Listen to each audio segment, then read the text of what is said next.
Regardez,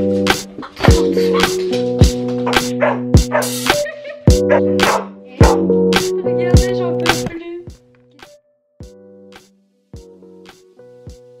Salut tout le monde, aujourd'hui on se retrouve dans une nouvelle vidéo. Donc ça va être une vidéo que vous attendez tous, la vidéo Back to School. Je rigole, je sais que c'est la merde, mais bientôt en fin d'été. Et peut-être même que quand je vais poster cette vidéo, il restera quelques jours de vacances seulement. Je suis désolée de vous rappeler que c'est bientôt la rentrée. Mais pour une fois cette année, je me suis dit que peut-être il fallait que je fasse un Back to School. J'en ai jamais fait, je crois, sur ma chaîne. Et j'ai fait mes fournitures assez rapidement dans l'été. Donc oui, c'est pour éviter d'avoir le seum. Une petite astuce pour l'année prochaine, si vous ne l'avez pas fait cette année. Faire ces fournitures en début d'été. Comme ça vous savez que vous avez tout. Déjà de 1, vous n'êtes pas triste parce qu'il vous reste 2 mois de vacances si vous le faites début juillet par exemple. Il reste toutes les fournitures, vous n'avez pas à chercher dans plein de magasins pour savoir s'il y a tel ou tel agenda qui est encore disponible parce que vous êtes les premiers. Bref, passons au vif du sujet. Donc je vais vous montrer dans cette vidéo ce que j'utilise. Donc il faut savoir que cette année j'ai fini le lycée, je suis très contente d'avoir fini le lycée. Je vais vous montrer mes fournitures dans un premier temps. En second temps, quand j'aurai fini de vous montrer tout ça, je vous expliquerai un peu mon parcours scolaire et en troisième temps je vous donnerai des astuces pour celles et ceux qui passent le bac, des examens, etc. Donc je vous laisse avec la suite de la vidéo. Donc d'abord je vais vous montrer mon sac de cours que j'utilise depuis 2 ans et qui tient très très bien. Ma trousse et les choses que j'ai achetées pour cette année. Donc il faut savoir que cette année je rentre en première année de master. Donc voilà, je vous expliquerai tout ça à la fin de la vidéo. Mais bon, il n'y avait pas de fourniture imposée, je tiens à le préciser. J'ai pu prendre ce que je voulais, donc j'ai pris à peu près les mêmes choses que je prenais pour aller au lycée. Donc même si vous allez au lycée, au collège, ça peut très bien vous servir cette vidéo. Je vais aussi vous donner des petits conseils à travers la vidéo pour vous organiser et tout avec les trucs que je prends, parce qu'il faut savoir que je ne prends pas un cahier par matière. Et si j'avais fait ça, je pense que depuis très longtemps j'aurais perdu des cahiers ou alors j'aurais le dos en miettes, parce que vu toutes les matières qu'il y a au collège, au lycée, une catastrophe. En premier temps, j'ai mon sac, donc c'est un sac Lancaster, donc vraiment rien de plus basique. Et en dessous il y a ça, donc ça c'est très important pour les gens qui ne sont pas très soigneux et qui posent leur sac en plein milieu de la cour, sur du macadam. Et il y a une pochette fermable, donc très important aussi de prendre une pochette fermable pour vos objets que vous n'avez pas forcément envie que tout le monde voit. Et surtout un sac fermable aussi pour pouvoir fermer votre sac en cas où il pleut, pour pas mouiller tous vos cahiers et tout. Je l'ai payé, je crois que je l'avais payé 100 € au lieu de 200, un truc comme ça, c'était en solde. Donc voilà, il est vraiment tout simple. Cette année pour ma trousse je me suis fait un petit plaisir, donc c'était pendant les soldes. Je suis passée au printemps et j'ai trouvé une petite trousse assez sympathique chez Longchamp. Voilà voilà. De base c'est pas censé forcément être une trousse de cours, ça fait longtemps que j'en voulais une et après avoir fini le lycée je me suis dit que je pouvais investir dans une petite trousse. Donc voilà, j'ai payé cette petite trousse 20 €. Je vais vous montrer ce que j'ai pris pour ma trousse, donc tout ce qui est crayon etc. Des ciseaux, logique, ça peut toujours servir. Je sais pas encore si cette année je vais devoir utiliser mon ordinateur ou si je vais pouvoir écrire, donc du coup j'ai quand même pris des choses pour écrire, mais bon.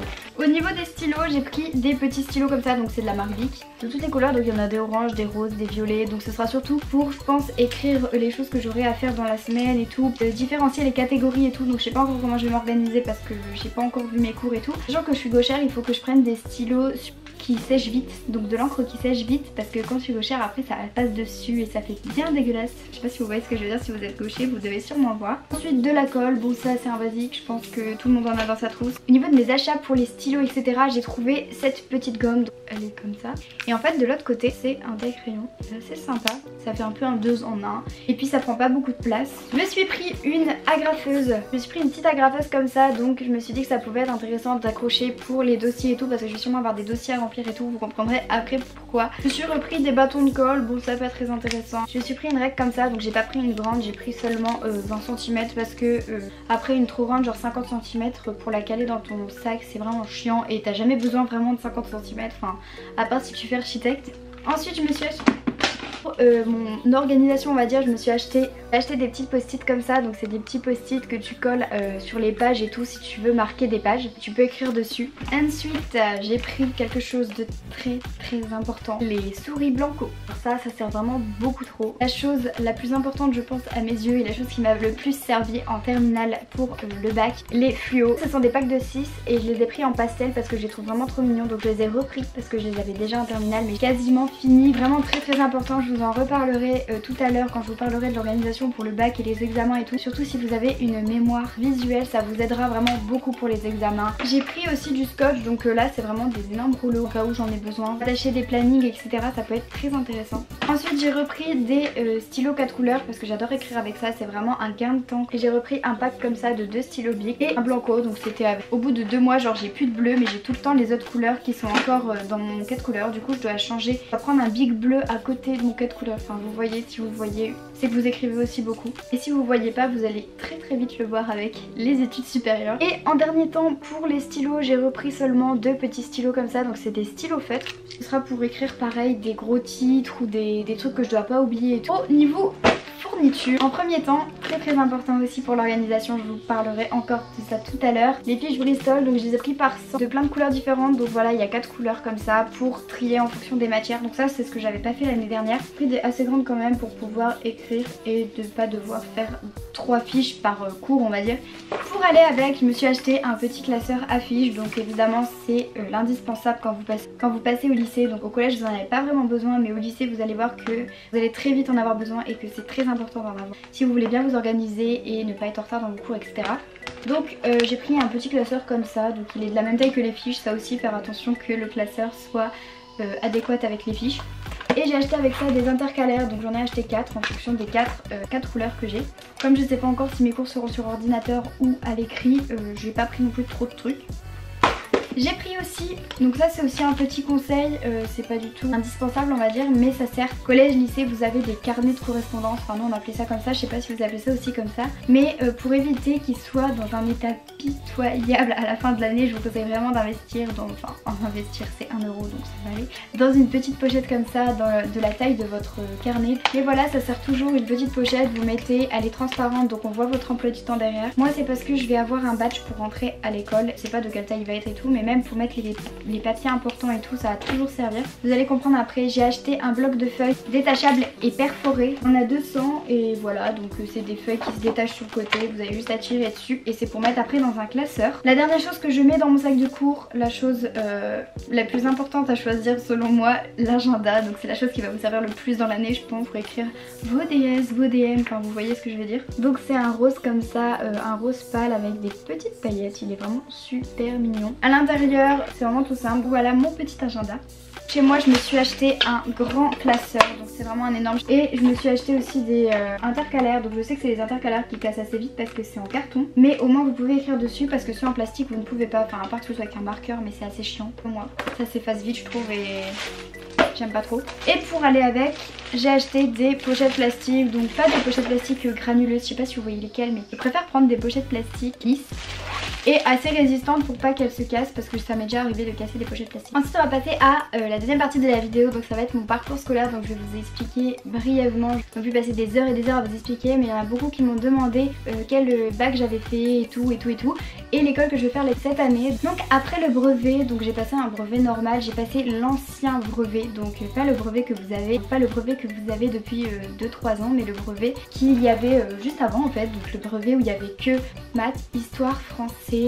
Donc juste après le brevet, donc je suis passée au lycée, donc tout simplement je suis passée en seconde générale. Donc en seconde générale ça s'est très bien passé. J'ai l'impression de faire une story time là, c'est un peu chelou, mais bref, en seconde ça s'est très bien passé. J'avais une moyenne de 14. J'avais pris en option, donc tu peux prendre 2 options pour savoir si tu voulais passer après à la fin de ton année en ES, en S ou en L. Ça c'est on va dire l'ancien bac parce qu'il y a encore une génération qui va le passer et après ce sera le nouveau SES, donc pour aller en ES. J'avais pris option PFEG, genre vraiment ça m'a pas plu du tout. SES donc c'était tout ce qui était économie et j'avais pris PFEG, donc PFEG ça m'a fait beaucoup moins plu, c'était tout ce qui était entreprise et tout, c'était pour aller plus vers la STMG et en fait quand j'ai pris ça je savais pas du tout ce que c'était et ça m'a pas plu du tout. Du coup à la fin de mon année de seconde j'avais toujours une moyenne dans les 14, j'avais une moyenne de 13 et 14 en maths, enfin 13-14 en maths, j'arrivais jamais parce que je suis très nulle en maths, on va pas se le cacher. J'avais une moyenne de 14 en SVT et en physique chimie j'avais 12,5 je crois. Et en fin d'année que je me suis dit que j'allais pas partir en STMG parce que la PFEG FEG ça m'a pas du tout plu. Et la SES ça m'avait plu, j'avais une assez bonne moyenne, j'avais même 16,5 de moyenne. Bon après c'est en seconde donc c'est pas très compliqué. C'est qu'après en première et en terminale c'est assez compliqué. Du coup j'avais été voir une conseillère d'orientation parce que je ne savais pas ce que je voulais faire. Bref, m'avait dit que pour m'ouvrir le plus de portes possible il fallait que je parte en scientifique.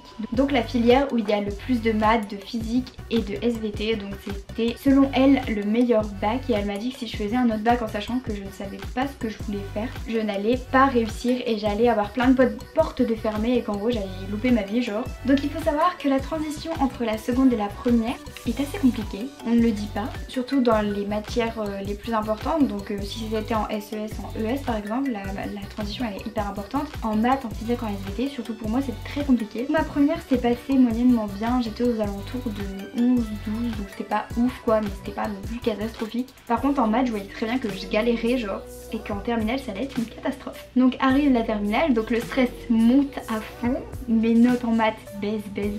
Mes parents ils m'ont pris une prof de maths qui m'ont aidé pendant toute l'année de terminale. C'est vraiment cette année là que je me suis dit Océane il faut que tu bosses, s'il y a une année dans ta vie où il faut que tu bosses c'est celle-là, j'ai pas envie de redoubler et tout, j'avais clairement pas envie de redoubler, enfin flemme. Déjà j'aime pas ce que je fais, alors en plus redoubler dans une filière que t'aimes pas, je me suis dit si je redouble cette année je vais me pendre clairement. Voilà, j'ai vraiment travaillé et tout. La charge de travail était énorme surtout en scientifique, donc je dis pas que c'est la meilleure filière etc. Il n'y a pas de débat là-dessus s'il vous plaît, ne faites pas de débat en commentaire.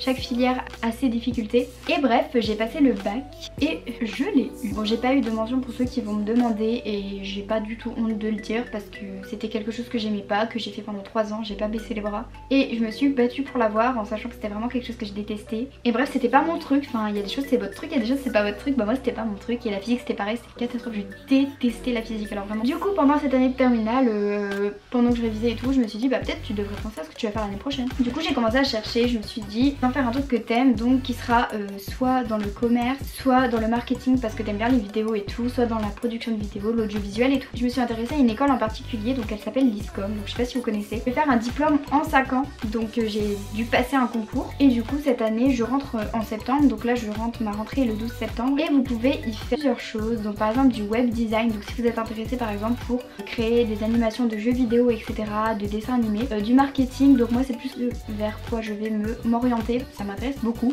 La publicité aussi, après il y a aussi tout ce qui est sur le journalisme, les relations de presse etc. Et là je suis partie pour 5 ans avec des mois de stage, donc ça dépend au fur et à mesure des années, t'as de plus en plus de stages. Quand tu ressors des écoles, t'as 92% des personnes diplômées qui trouvent un travail dans les 3 mois, donc c'est vraiment un très haut niveau. Donc vraiment je suis hyper contente d'avoir été prise dans cette école, de voir ce que ça donne. J'espère vraiment que ça va me plaire, que je vais faire enfin quelque chose que j'aime. Donc vous le saurez assez rapidement parce que je vais sûrement en reparler. On va passer à la troisième phase de la vidéo, donc ça va être tout ce qui est organisation pour les examens, mes petits conseils, astuces etc. Je vais vous montrer ce que j'ai utilisé pour mon année de terminale. Donc en premier temps pour faire tout ce qui est fiches et cours, pour vraiment bien organiser mes cours, mes plannings et tout, utiliser 2 types de crayons, stylos, feutres, enfin tout ce que vous voulez. C'est ça, mais ça sert vraiment de ouf, je vous assure, pour tout ce qui est organisation, bien voir et tout parce qu'il y a vraiment beaucoup de couleurs et ça m'a vraiment permis de faire mes fiches et tout. Je m'en servais quotidiennement pour les cartes de géo, pour tout.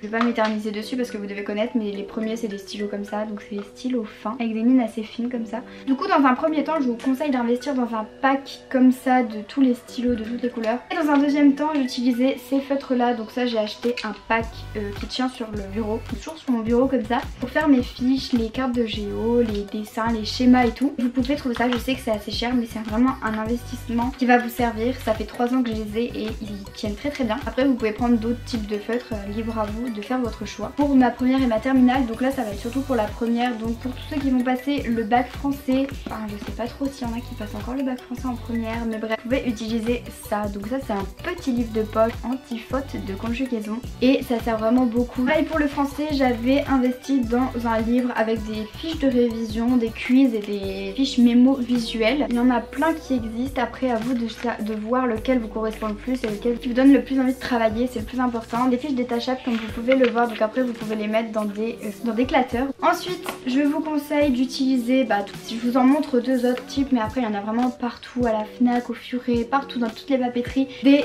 types bags, des annales etc. Donc là j'avais pris spécial physique chimie et voilà parce que j'étais pas très forte autant vous le dire. Et là c'est pareil, il y a des quiz, il y a des mémos visuels, il y a des fiches toutes faites, il y a des exos, il y a vraiment plein de choses et c'est très intéressant. J'ai surtout travaillé ça pour le bac et ça m'a permis de faire des fiches parce que des fois mes cours je comprenais pas et tout était mieux expliqué là-dedans. Donc c'est pareil, vos manuels scolaires des fois sont très bien expliqués. Si vous comprenez pas vos cours, je vous conseille d'aller les voir. Au niveau des fiches Bristol, donc je vous conseille un type de fiche Bristol qui est assez bien, pas du tout sponsorisé mais je trouve que c'est super bien. En fait vous faites vos fiches là-dessus, donc c'est ceux-là, donc vous les faites là-dessus et après vous pouvez les scanner et ça va directement sur votre téléphone. Donc si vous avez envie de réviser ailleurs et que vous n'avez pas vos fiches avec vous, vous allez par exemple à un repas de famille et vous n'avez pas forcément envie de prendre tout votre classeur de fiches, vous pouvez l'utiliser sur votre téléphone et ça je trouve ça vraiment génial. Les transporter partout sans que vous ayez à les porter, donc même si vous en avez plus besoin mais que vous voulez les garder quelque part, vous pouvez les avoir dans votre téléphone. Même quand vous avez des parents séparés, croyez-moi c'est très important et très intéressant d'utiliser ce type de fiche là. Après niveau organisation on revient sur ce que j'utilisais quotidiennement, donc tout ce qui est planeur, to-do list, etc. Surtout pour le bac. Et par exemple j'écrivais ce que je devais faire donc en plus de mes cours en gros. Par exemple là c'était la semaine de bac, donc j'ai commencé à travailler pour le bac 3 semaines avant le bac réel on va dire, et j'ai fait 3 semaines de révision de choses différentes. Par exemple là c'était la semaine physique et donc par exemple j'écrivais type bac, nanana, et ça m'a vraiment beaucoup aidé. Je suis pas quelqu'un d'organisé de base, genre naturellement ça m'a vraiment beaucoup aidé et je savais que quand j'avais quelque chose de fait, je devais juste cocher et ça m'a vraiment permis de visualiser en grand ma semaine. Que ça vous pouvez en trouver partout, il y en a chez Emma, la Fnac. Vous pouvez sinon utiliser un type de to-do list, donc ça dépend de votre organisation. Mais en fait c'est, si vous connaissez pas le principe, vous écrivez sur les lignes ce que vous avez à faire et quand vous l'avez fait vous cochez dans le petit cadre comme ça. Donc en dernier temps je vais vous montrer comment je rangeais mes DS, mes DM et mes interros. Donc il faut savoir que je les gardais toutes et je les ai encore pour pouvoir les réviser si j'en avais besoin pour le bac. Si vous voyez une petite tache noire là juste là c'est mon chien. Du coup je me suis acheté un gros tri et donc là j'écrivais toutes les matières que j'avais et j'ai rangé tous mes DS comme ça. Première année que je faisais ça et ça m'a vraiment aidé, donc voilà je vous conseille si vous n'êtes pas très organisé, je vous conseille vraiment de tout faire en début d'année. Donc dès que vous avez fini un cours de faire votre fiche, dès que vous avez des nouvelles formules en maths, tout mettre dans votre calculatrice. Vraiment ça c'est ce qui m'a permis de pouvoir réviser le bac sereinement et tranquillement et de ne pas être en retard dans mes révisions et de vous faire pareil des plannings de révision si vous avez des bacs blancs etc, de vous y prendre à la... Donc voilà, j'espère que la vidéo vous aura plu et que ce sera un format un peu plus intéressant que les juste back to school où tu montres seulement ce que tu as eu comme fourniture. Si vous voulez une vidéo spéciale révision du bac ou juste vous montrer mes fiches, comment je les faisais, donc spécial format comment faire des fiches pour le bac, dites-le moi en commentaire et mettez un pouce bleu. Je vous fais de très gros bisous et je vous dis à la semaine prochaine.